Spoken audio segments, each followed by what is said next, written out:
Hi there, I'm Sebastian Sangüesa Rodriguez. I'm philosophy professor at the University of Concepción.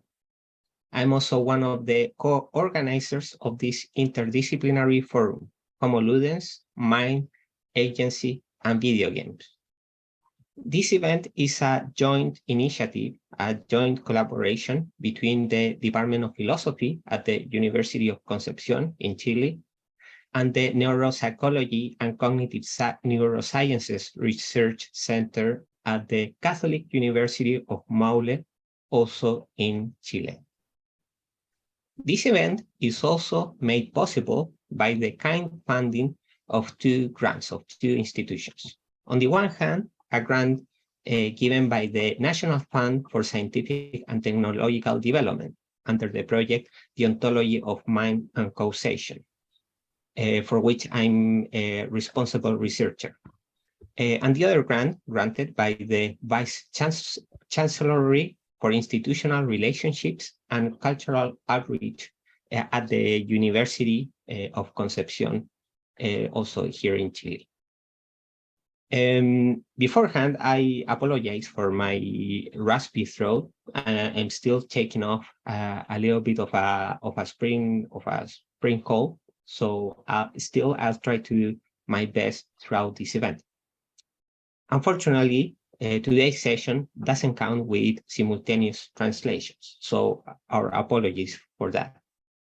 This is the second session of a 3 days event, the first of which took place yesterday here in the city of Concepción in Chile. Yesterday's talks were mainly on the philosophy of games or the philosophy of video games, where one talk was given by me, and the other talk was given by Sebastián Briceño, a professor at the University of Santiago here in Chile. Today's talk, however, will vary. Will cover a wide range of themes and research methodologies. Our first talk will be given by a philosopher on philosophical aspects of games, whereas the following two talks will be on the realm of psychology.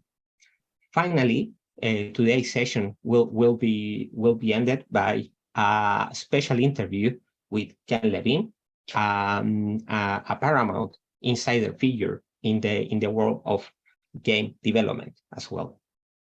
So let me remind you as well that this event, the whole event, and especially today's online session, is streamed by two means. On the one hand, you can find us on the philosophy on the University of Concepción Philosophy Department YouTube channel, so you can access the stream through that means. You can also watch this event through the Zoom event sessions, the link of which you can find is available at the events website in the program section specifically. So we invite you as well to leave all your questions in the live chats of both streaming channels. So we'll make sure to pass those questions on to each guest, to each speaker towards the end of their respective talks. So please join us and share with us your thoughts and your questions, and we'll make sure to pass them on to our guests, to any of our guests. But let me not bore you any further. So to begin with, let me introduce you to our first speaker, to Istvan Zoltan Zardai. Istvan is a philosophy PhD from Oxford Brookes University.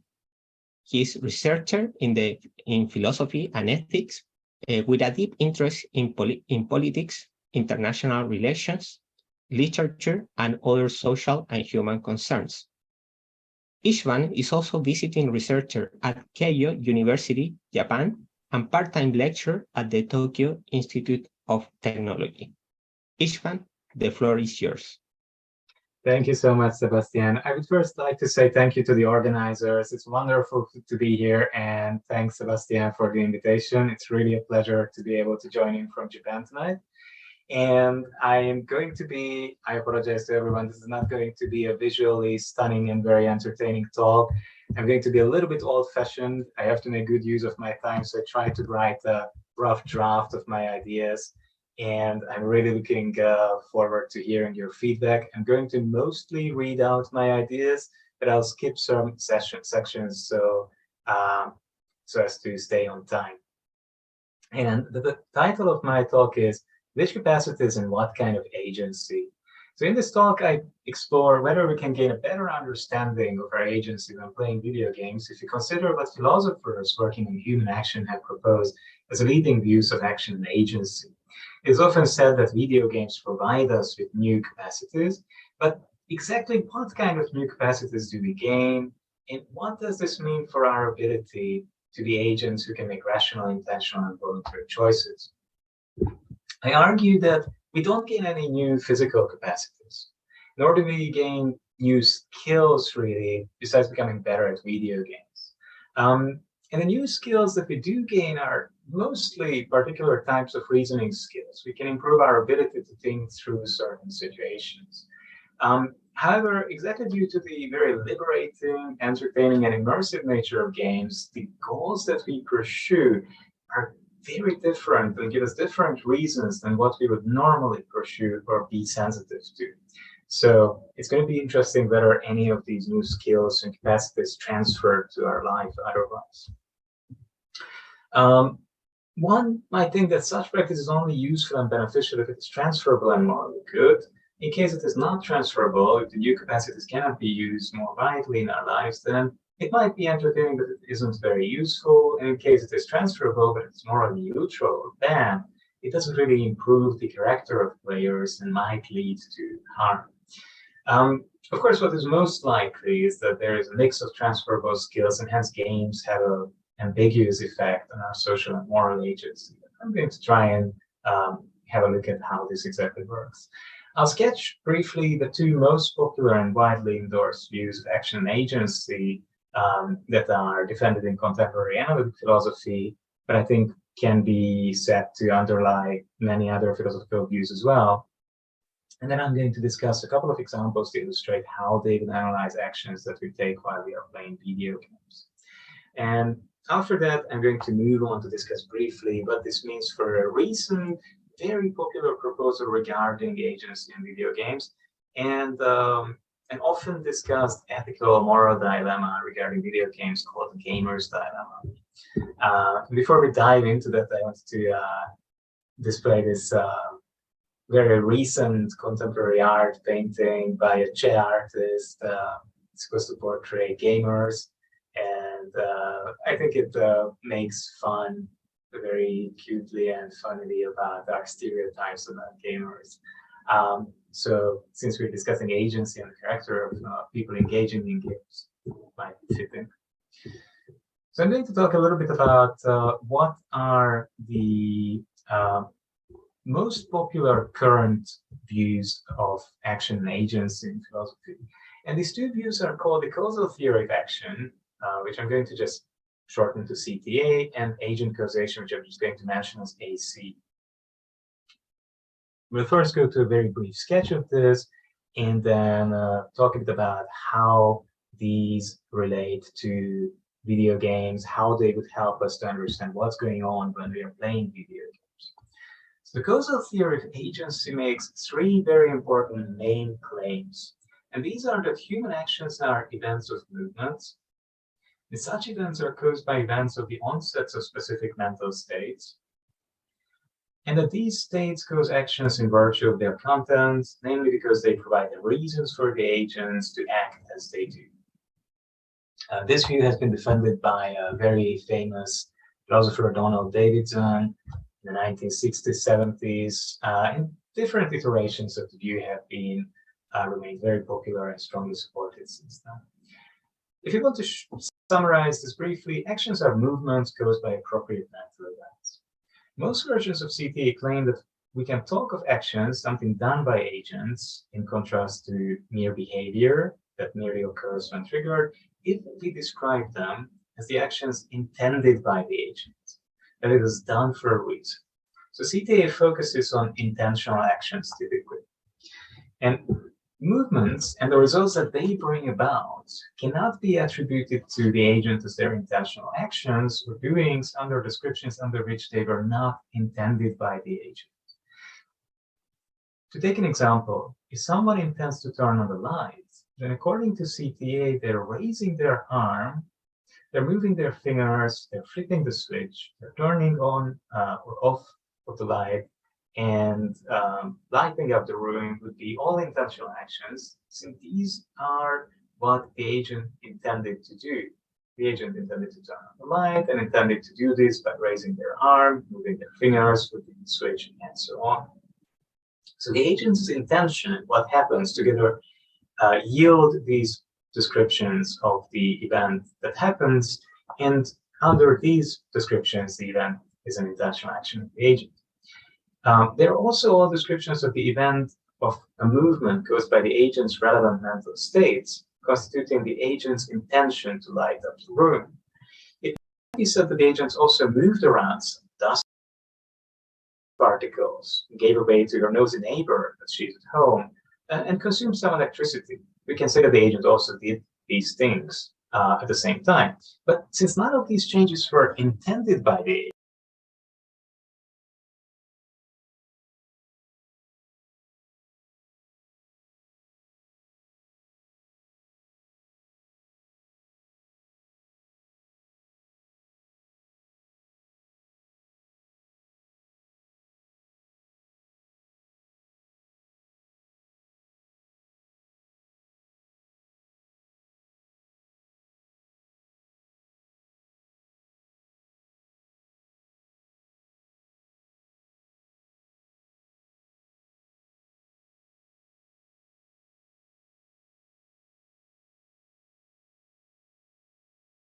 in the sense that we don't need to perform any other action in order to do that. There are other famous versions of CTA. One of those has been, maybe one of the most well-known, has been defended by Jennifer Hornsby in her book Actions. This view claims that movements are mental events of tryings aimed at and causing events for the movements of our bodies. If you think about it, this is a very different way of thinking about what a movement and what a human action is, because it locates our actions as part of our mental activities, mental performances. There are certain other types of views, but today we are not going to talk about them. They're not that relevant. According to CTA, agents can be held responsible for intentionally doing only those things that they do for reasons. That is, what they endorse during practical reasoning when they consider what to do and they form a conclusion about what they want to do and how they believe they can achieve it in light of the available reasons. The view leaves room for holding people responsible for unintentional actions. Of course, for example, for seen results or consequences, agents have a duty to prevent from occurring, but the grounds of the responsibility in such cases are not the agent's reasoning processes, but rather some defects of those processes or the absence of those processes. That is, if somebody forgets something, we don't hold them responsible because they endorsed a certain reason for forgetting what they wanted to do, but because they didn't take a certain action that they were reasonably expected to do, they were careless, or they reasoned in a hasty or defective way about what they have to do. To give an example of how the view works, how it would analyze a common action, if James goes to church on Sunday intentionally, then James goes to church on Sunday for a reason. His reason is what he decided was a decisive consideration in favor of going to church on Sunday. It could be such a consideration that James believes his grandmother would be happy if he would visit church on Sunday, and he wants to see her granny happy during his short stay in his hometown. So based on all these claims of CTA, we can offer a representation of it. This would be a very, very simple schematic representation where you would have three events and causal relations obtained between these events. The first one causing the second, and so on. So in this representation of CPA, E1 would be the onset of the mental events constituting the agent's intention. The three dots would be a causal relation between two events, one causing another. E2 would be the event of the movement caused by the onset of the mental events that constitute the intention. And according to the classical version of CPA, this would be what the action is. And it is an action in virtue of having the right kind of causes. E3 would be a result of the agent's action caused by the event of the action, the event that is the action. The result could yield further descriptions through descriptions of E2. For example, if I try to write a book, or better say, publish a book, and my book gets published, that's a result of my movements. And it makes it true of my movements that those are movements that are identical with the action of writing and publishing a book. But E3 is, according to the classical view, not the action itself. The view that I mentioned has this interesting variety defended by Hornsby, which I mentioned. I'm presenting here in order to help you understand better what exactly the view is claiming and what kind of positions there can be, what kind of differences there can be in its iterations, interpretations.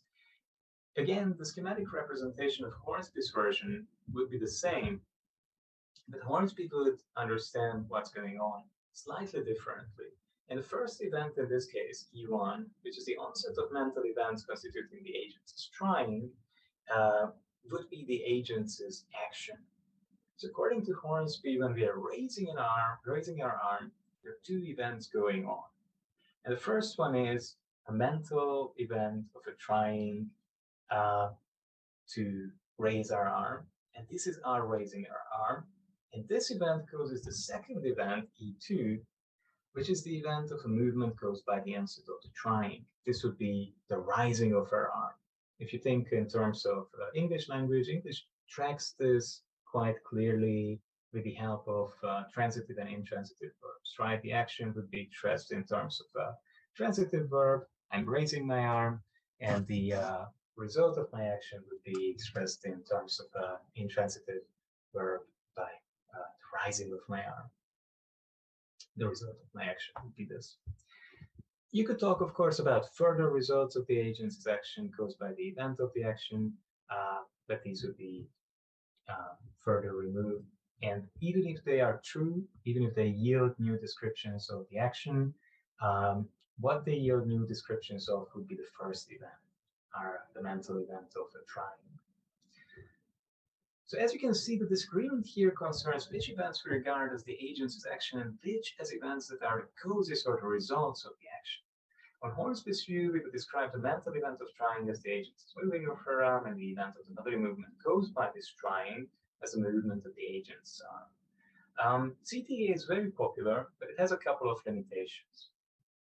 One of it is that it has a hard time making sense of non-basic actions. Are these always identical with our basic bodily movements or mental events of trying? Or are there some actions which are ontologically more complex? Maybe they take several movements to complete, and the combination of these movements or the combination of certain mental events and physical events together constitutes actions. It's not always clear that the view allows for a wide range of mental actions and activities, whereas our phenomenological experiences seem to tell us that we do engage in a wider range of mental actions and activities. The view also sometimes has difficulties accommodating actions which are neither rational nor irrational. They're neutral in terms of rationality. And it hasn't been shown yet how it could solve the problem about deviant causal chains. This is an interesting problem, but we don't need to worry about it. We are not providing here a criticism of CTA. I'm just explaining the motivations why people have proposed and worked out other views as well, and why we should take those seriously. So one of the most successful alternatives which has been developed is agent causation. which I call here AC. And the core claims of AC are that human actions are agents' causings of events. So immediately you see a big difference between the two views, CTA and AC. CTA's main claim was that actions are events of bodily movements, whereas AC claims that actions are agents as causings of events. One of the views places emphasis on what happens when we move and why certain movements count as action. And the answer CTA is because they have the right kind of causal background. Whereas agent causation would say that, well, the right kind of causal background certainly matters, but the right kind of causal background for rendering something an action of a human agent would be that a human agent initiated and caused it, or it is the causing of something by a human agent. The next claim of AC would be that actions are causings, basically a type of relation, and the results are events of bodily movements or mental activities or other kinds of changes in the world in some cases. And such causal relations that are actions hold whenever an agent brings about any change. However, they are only intentional and voluntary if the agent aimed at something because they wanted it and had some reason to try and get it. And as a result, the agent brought about something conducive to achieve their aim, like a hand movement to gently stroke the head of one's child, right? That would be something one does most of the time intentionally and voluntarily. It is in line with what one wants to do. One has a motivation, a preference to do so. And it is also intentional if there are no reasons against it, but there are reasons for it. One very good reason might be that, of course, the little kid might be very happy if dad or mom strokes their head gently. Right, so this is the kind of alternative to CTA. We can give a schematic representation of agent causation as well. This is the way I reconstructed. And as you see in this one, the first element in the causal chain would not be an event, it would be an agent represented by A. And the first causal relation is a little bit different from the others. This is why the view is called agent causation, right? This would be a special causal relation. This would be the agent is causing an event rather than just another event causing something in the world. And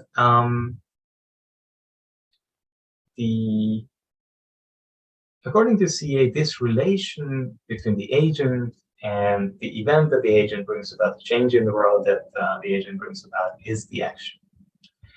You also see that, of course, the view recognizes that there is event causation in the world, metaphysically speaking.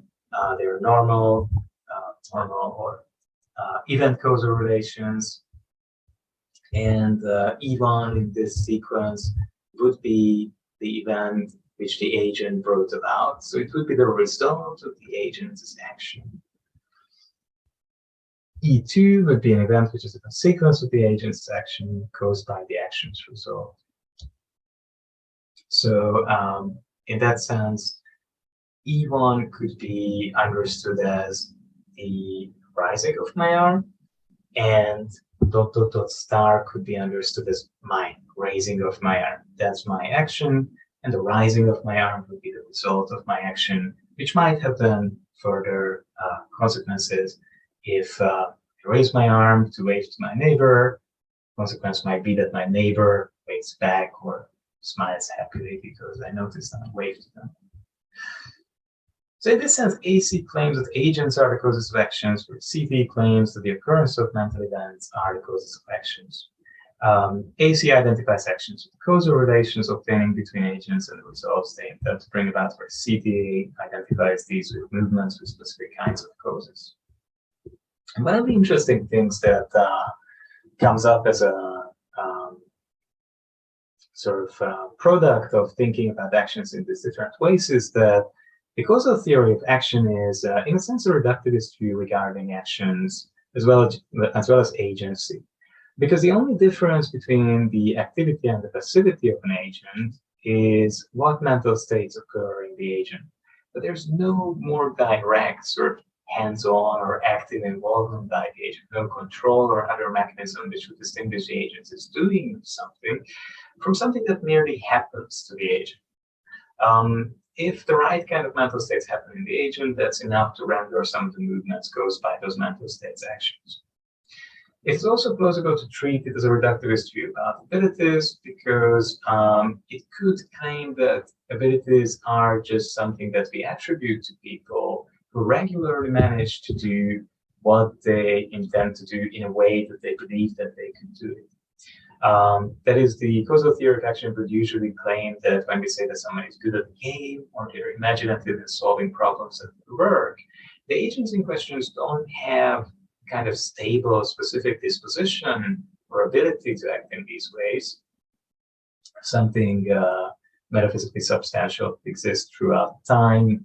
It's part of them, maybe a constituent of them, is identical with disability or skill or competence, but they simply regularly want to and succeed in doing certain things. And we observe this kind of regular success, and on the basis of this, we attribute to them, or we use it as a shorthand to say that, well, they're able to do something, or they're good at doing something. Interestingly, AC is, I think, also reductivist concerning actions in a way, because actions are explained as a type of causal relation that holds between agents and events. But there are, of course, different kinds of causal relations holding between events and action and agents. Events might affect agents, not only agents might bring about events. However, the view is realist regarding agency. It is agents who act and initiate, and on some versions of the view, sustain and control the relation that is action. So as you see on CTA, our agency sort of dissolves into the particular mental processes that characterize our mental life, whereas in AC, there is a more substantial metaphysical claim that there is something that is the agent and is relatively stable throughout time, and this something is somehow involved in bringing about actions, and this is what distinguishes activity and passivity when it comes to agency. I defended a specific version of agent causation on other occasions. I don't want to really go into the fine details here of why I defended that specific versions, but that version of AC is realist view concerning agential abilities, or as I call them, capacities, and it treats these as the properties of the agent, which under the right circumstances cause the results the agent wants and aimed at in light of their considered reasons. This is quite a handful, but what it means is that abilities and capacities which are involved in activities that agents perform, for example, an accountant is doing their work competently, or somebody who likes gaming is successful at it, they're regularly doing well, succeeding, winning games, gaining high scores, or whatever else is the criteria of success. These abilities and capacities are not explained simply as series of discrete one-off behavior as just an observed regularity, but they are identified with a more or less stable constellation of properties of human beings at a psychological and biological level. Specifically, these would be the kind of psychological and biological features that enable or give rise to the ability or capacity that is activated when the agent performs the actions which are described as instantiations of these capacities. How does all this connect to video games, right? If this is what analytic philosophers these days think about what agency in action is about, what is sort of the core, very abstract level of acting, what is our video game agents? Is there something special about it? Can philosophy of action contribute in any way to conceptualizing it or making some of our ideas about video game agency clearer? To be honest, before this talk, I haven't talked much about it. I've been enjoying video games for a long time, since I've been very young. My first console was Super Nintendo, and before that I had a Game Boy. So I do enjoy video games, but it never struck me that there would be a very obvious connection. But it's very interesting, nevertheless, to explore. What I would propose here is that we should distinguish maybe our in-game agency, what exactly happens while we are playing games, and how playing games affects our agency in the longer term. I'm not going to talk too much about the second of these things, how playing games affects our agency in the long term, because I think that I don't have the necessary background in psychology and maybe sociology and other fields to do that. Of course, I try to read a bit, but I think we need to know a lot more to say anything substantial or very interesting or new. But I think in-game agency is what's going on while we're playing games. And in that sense, maybe we can say something with the help of CT and AC about what's going on here. So one of the interesting things is that when we're playing video games, we usually interact with these through different kinds of controllers, right? Joysticks, keyboards, movement sensors, whatever. There are many kinds of interfaces. And the events that we most directly cause, which are basic, cause the sense of CT and AC, would be our own movements of manipulating the controlling interfaces.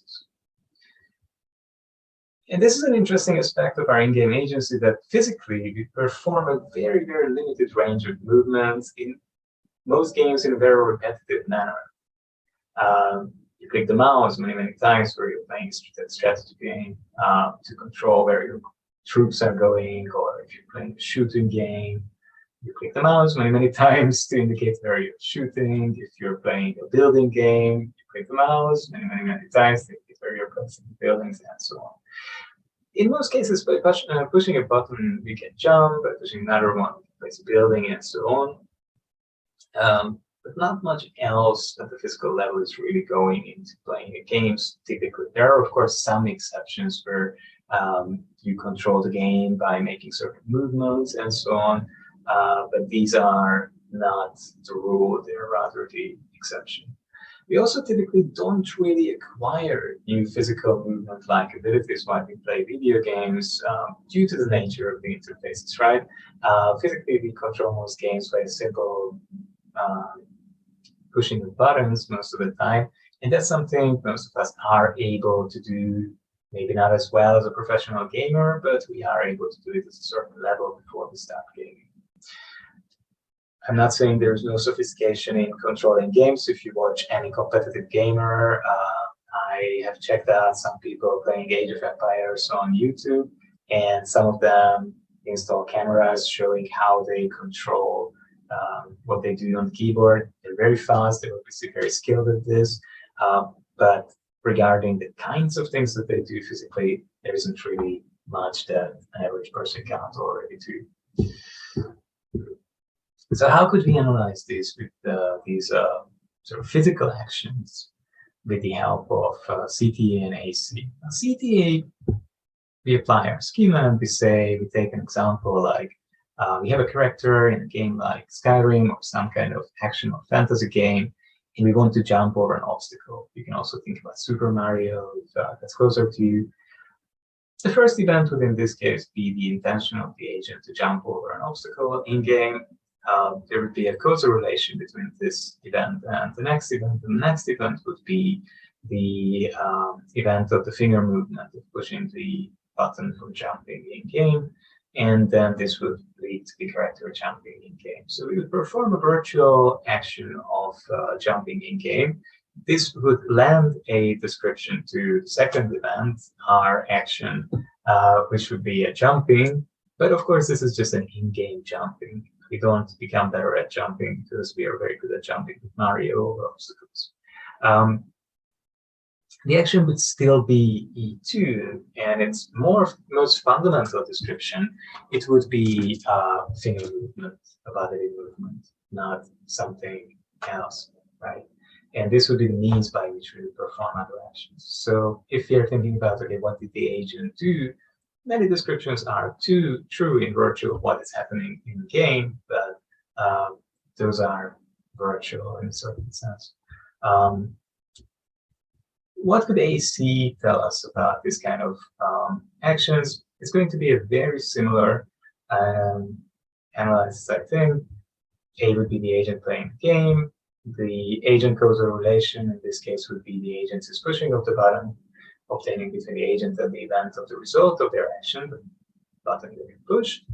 We would, of course, also have a normal causal relationship, and we would have the first event, which would be the event of the button getting pushed, which is a result of the agent's pushing action. And this would then lead causal relation to another event, which would be an in-game jump, right? So I think these kind of physical actions, both in-game physical actions and what we actually perform as agents, we don't learn too much new with the help of this kind of philosophical analysis, but we get a very sort of finely sliced view of what's happening really in these cases. Now, what's going on with mental actions? And I think this is a little bit more interesting because we do engage mentally with video games and perform a quite wide range of mental actions. So the range of mental actions is much broader than the range of real physical actions because we have to memorize sort of key combinations, think about build orders. If you're playing a strategic game, visualize maps, plan strategies. And if you play online, we also need to engage some of our more social capacities. We need to learn how to cooperate with others, or if we play competitive video games with others, for example, how to anticipate their potential possible actions. So in this sense, I think we can acquire certain new mental capacities, which enable us to perform mental actions that we might not have been able to perform before. And the interesting thing about these mental capacities is nevertheless that they are activated in a very different way how most of us would use them or do use them, if we use them at all in our everyday lives, for two reasons. And one of these would be that playing games changes the motivational environment in which we are. And this is true not just of video games, but of course of any game. And video games offer kind of a virtual world in which the game actions take place. And this isolates many aspects of real life situations or excludes these from our experience. We don't need to worry basically about real life consequences most of the time. And that makes our acting in these ways very, very different. So we do acquire new, interesting capacities, but even when they seem very similar to capacities that we would acquire in certain real life situations, I think there are important differences. I'm going to maybe mention some of these. Now, one of the obvious things is, I don't want to spend a lot of time, our adopted motivations. When we are playing, we have to get on board with certain motivations that we don't have in our lives, right? None of us, to take the example of Super Mario Brothers, none of us is an extremely athletic plumber who is running around in an alien world trying to save a princess. But when we are playing Super Mario Brothers, we can get on board with this being our motivational set, these being our goals, and these concerns dictating what we want. Now, the virtual world aspect, this is, again, interesting, but I think there's not a very deep lesson here for philosophy of action or from philosophy of action to the philosophy of video games, because our in-game actions and in-game agency is very far removed from ordinary everyday actions due to the virtual worlds that video games build. But this does not change the fundamental structure of our actions. As we saw in the examples that I used,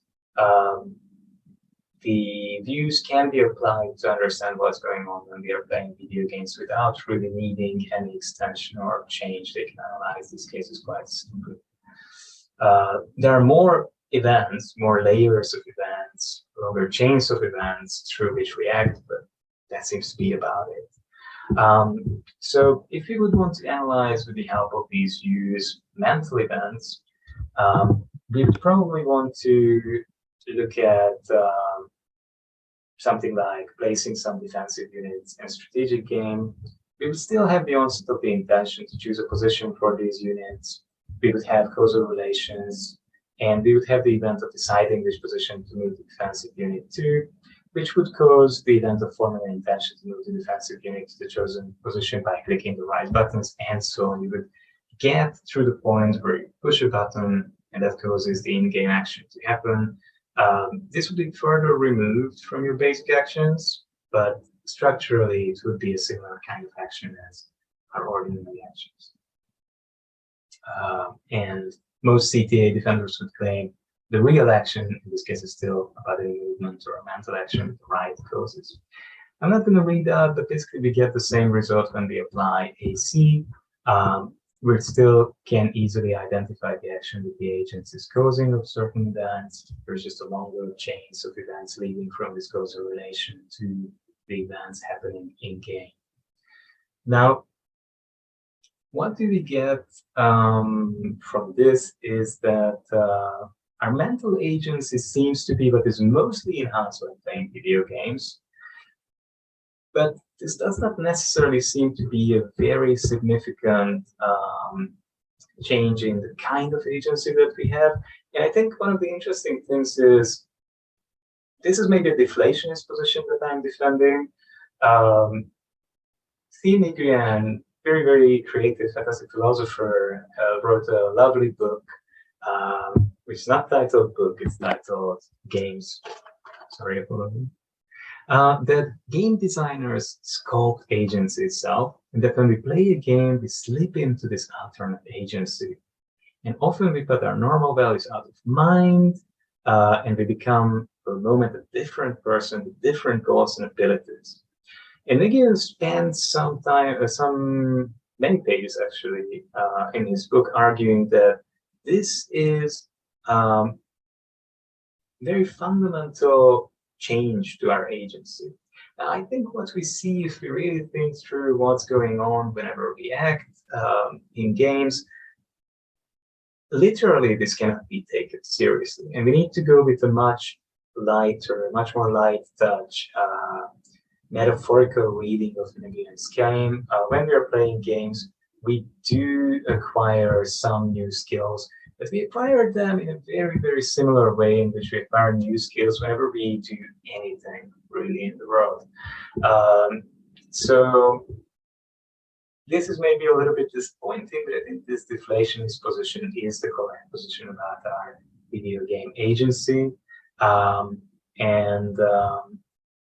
You know, this is going to be a very similar extension of our capacities to, you know, if I get on a train, I'm able to reach a certain location much faster, but not because my agency changed in a very substantial way, but simply because I can use certain means to get something done in an easier way.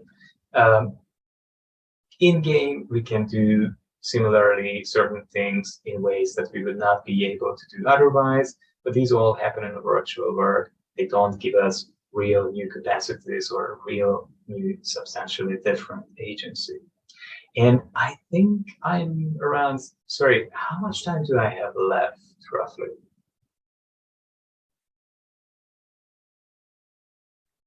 Maybe this is a good point to stop and get into a discussion. And if people have questions, then I can say more about why I think that this deflationist position about our agency is the correct one. And maybe this is the biggest takeaway that at the moment I've come to find. So yeah, game agency is very exciting, but not that different from our usual everyday agency. Great. Thank you, Istvan. Thank you for your talk. Okay, we'll open the floor to questions. I don't know if some of our guests, Demis, Alessandro, may want to intervene while we wait for some questions from the audiences. I also have a couple of minor questions, but I want you to kick in if you want to do so, Demis and Alessandro. Hi, thank you for your interesting talk. And yes, I have a comment about a couple of points. One, well, in psychology, a guy named Daniel Wolpert has developed a model in which, in the mental abilities that one person have, this person is not just commanding an arm to move, but also creating in the mind the internal copy of the movement, so that on a certain point there could be a match between the desires, or the desired action and the outcomes, and the actual action. And this maybe could also suggest the second point of mine, that is whether in the CTA or AC there could be some way to include upon the causal things, the causes of an action, also the planned reasons, so that, for example, that a stone cannot predict what's going to happen with that by falling from a mountain, but a person can predict what's going to happen if they are falling from a mountain. Yeah, should we go question by question, or should we take a couple of questions? I can reply to this. I think many versions of, especially CTA, are very interested in this kind of things, and most new varieties of CTA move towards enriching the particular causal background story that it offers about actions by learning from mostly cognitive psychology. So people who are publishing this today, Mirto Miropoulos and Jonathan Shepard, Elizabeth Batchery, they rely a lot on these kind of ideas, and they try to spell out in more detail what's going on, what exactly goes into a belief about how we can achieve our goals. And this kind of predictive representations are one candidate that some people like Benson and I think Batchery have been exploring as potentially playing a very significant role. Now, what you're saying is very interesting in the sense, of course, that in games, we have to learn newly, right? Like, I know when I grow up how certain things will behave in my environment. If I run into a hard door, I'm going to bounce back and be able to go through it. When I start playing a game, I have to learn this again for the in-game actions.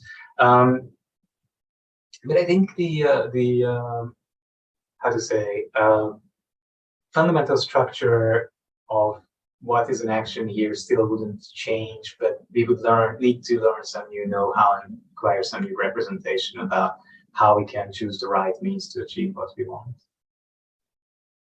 But yeah, definitely, if you get into the details, these stories need to be enriched, and this would be one good way to enrich them.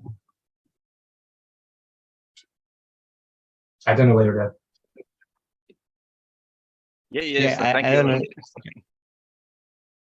you. Sorry, Demis, I was just gonna say if you wanted to follow up, or perhaps Alessandro wanted to jump in.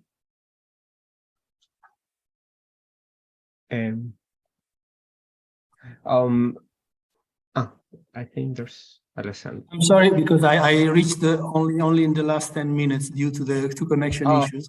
I was using the wrong link. Sorry. Don't worry.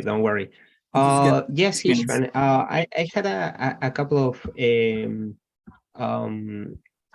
of minor points. I mean, it struck me when you mentioned that you commented on the fact that AC is, even though it's a realist theory about agency, it's also a reductionist or a reductive. Well, I suppose that there's a good argument there, a good story there, but in principle, it's it isn't all that obvious that it had to be. I was just wondering whether, independent on how someone could articulate that view, is there a prospect for a non-reductionist version of AC? Yeah, I think if you look at historically, one of the interesting examples of this is maybe Aristotle. So Aristotle thought that actions are, he defends a kind of view which some people, David Charles, Ursula Cook, have reconstructed recently as very close to agent causation. And it looks as if Aristotle would have thought that actions are a genuine category of their own. And when somebody is acting, the potential that they have is involved in a certain way in which it cannot be involved when an agent's potentialities are not involved and not unfolding. So process views of actions have this variety of agent causation. So what I relied here, and these are relatively, you can go back to Aristotle, or you can look at people like maybe Helen Stewart, Roland Stott, more recently exploring this, and some Aristotelians trying to articulate this more clearly. However, this is quite recent. I think the more dominant versions of AC were the ones worked out by Maria, by John Hyman, Ken Bach, and those views typically treated actions as one type of causal relation between a substance and events. But there could be different kinds of causal relations. So I think, again, you get sort of a reduction of actions to a more general category of relations between substances and events. And then there are some external features to actions which make these relations, in particular cases, actions. Yeah, and one last point, I was thinking a little bit about how spatial representation kicks in either in something like ACT or AC, insofar as a gamer, at least, an interesting comparison one often thinks about is the differences between tank controls and standard third-person controls in contemporary games. I mean, tank controls are characterized by the fact that you see your character from a third-person point of view, but the way you move the controller is based on the cardinal reference points of the character. So left in your controller is the character's left direction within that world, and 1990s children, we grew up with those controls, so it's not much of an issue. But nowadays it's a little bit more of a hassle to get into that kind of thing. I've always been wondering whether that way of representing space makes a difference to a kind of abilities we can actually we develop while trying these experiences. Yeah, I think it does, but this is something interesting, right? So in a sense, you don't become able to move differently in space. So if you're looking at the literature on basic actions, most people would agree that there are some mental actions that are basic and some physical actions. And the physical actions are usually the most simple bodily movements that we perform. Even if you learn this about the spatial controlling of the characters, do you acquire any new ability regarding how to move your body, how to move through space? To me, it seems that that's not what's going on. What's going on is more that you acquire maybe a new know-how or a new skill regarding the planning of your actions, choosing means for your actions. That can be regarded maybe as a mental action or mental activity. If you think that, especially maybe in the learning period, you need to be in charge of it consciously, or you're monitoring what's going on until you become sufficiently fluent at engaging it without having to devoting any attention. But I think this again is a new, maybe it would for me fall more into the mental ability, mental skill. which is very interesting. I didn't, when I set out to think about this, I expected that, well, we don't really learn anything new, but then of course, pretty quickly when I started writing the paper, I realized, well, there's a tremendous range of mental skills and abilities that we acquire. But does it change the structure of our agency? I'm not sure about that. But if you look at the particular psychological processes that go into acting, it surely makes it more sophisticated, especially when it comes, I think, to the mental side of things. Okay, thank you very much. I don't know if Denise, you had other comments or questions. I mean, it's a little bit early over here, so the audience is still not quite online there.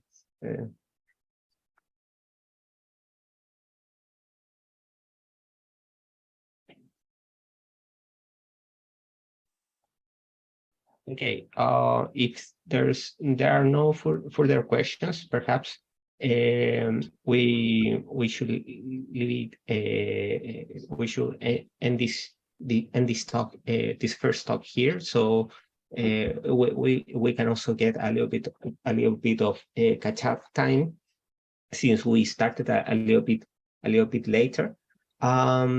Well, I mean, for the people who the people here in this room and on the audience rooms, we thank you, Istvan, once again for your interesting talk, and we'll take perhaps a 6 minutes break until the next talk with me.